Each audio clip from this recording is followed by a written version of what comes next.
financially speaking, mum and dad definitely went through phases of having more and less as my dad's role changed. So he was a pastor of a church, but not a sort of vicar in the C of E. I was raised in sort of evangelical churches. So he had a salary, but that might have risen and fallen. There were definitely times when we'd have a Chinese takeaway on a Sunday night and times when we didn't, right? And that's kind of how I was aware of it. I had zero money lessons from my parents. They would dispute this, but it's unequivocal.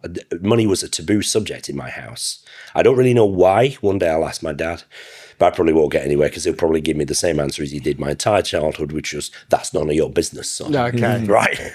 But so money was a taboo subject.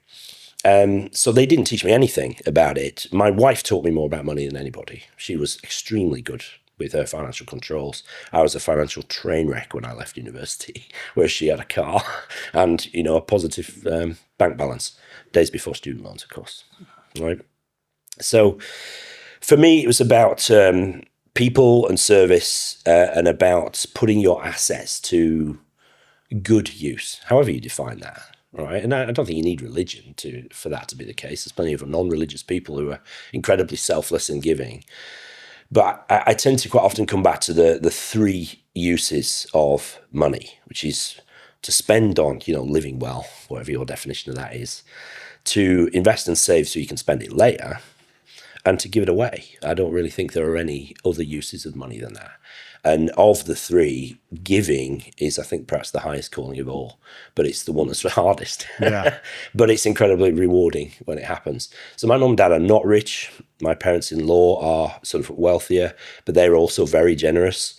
But, you know, both families have taught me a lot about putting assets, not just financial, to good use. Because they didn't teach you about money, but you say that you carry a lot of the lessons from the religion, and this is the points around giving and stuff. But you've been through this transformation. How much do you think people can transform their understanding of finance from their upbringing? I think there's no limit to it. I think the only limiting factor is any that we put on ourselves. And I think sometimes, you know, you don't know that you're limited, though. And, you know, so it's not that we've intentionally said, I'm not going to think any more about that, or I'm going to just sort of put a ceiling on it. It's just like, well, maybe that's all there is to know. Or so often I'll never be any good at this. That might be stuff we've heard from parents.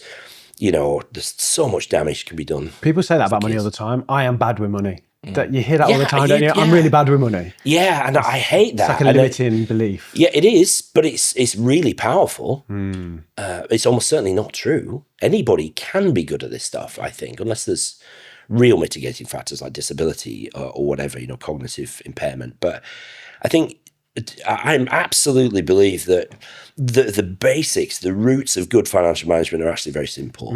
You can complicate it to the degree that you're interested in it, but anybody can do the basics, and so nobody needs to be bad with money. Do you think like all these, I don't know, rules we hear as a child, like for example, our producer Ruth was saying her father said, don't get credit cards, debt is bad, which is what my parents said, debt is bad, and things like I'm not good at money or I'm not good with money. It's true if you say it, and if you say I'm great with money, it becomes true. So do you think all these things are like affirmations? There you go. Thank you. Yeah, I think they can be. I think those, so, you know, Ruth's dad's lesson, you know, debt is bad. That's what I would call a reductionist thing, right? It's too simple. Right, because not all debt is bad. Dave Ramsey kind of good debt, bad debt. Yeah. So Dave Ramsey's he's anti-debt. He's totally anti-debt. Yeah. But debt has its place as long as it's carefully managed. I think that it seems obvious to me, and I think it's too reductionist to say debt is bad. It's too simple. We should simplify everything to the degree that it's helpful, but not go any simpler than that. And so if we try to oversimplify something such that it sort of paints us into a corner, and so we can never borrow to do anything, then that doesn't make any sense. That's unhelpful. So we need to sort of reduce it and simplify it to the point to which it's still helpful and enables us to do stuff. To answer your question, T, I'll try my best anyway. I think these things can be self-fulfilling. You know, there's massive damage can be done by parents. I mean, they reckon that our sort of understanding or our messaging around money and even some of our behaviors are set by age 7. Yeah. I mean, that's terrifying. I remember picking my youngest daughter up. She spent a day with a friend, and I went to pick her up and went into the house where she was.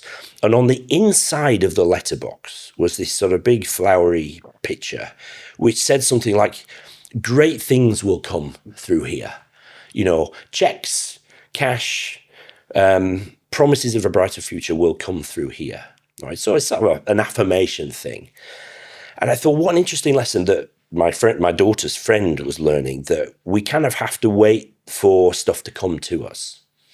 Whereas I've tried to teach my kids, look, the world is your oyster. There's never been more opportunity.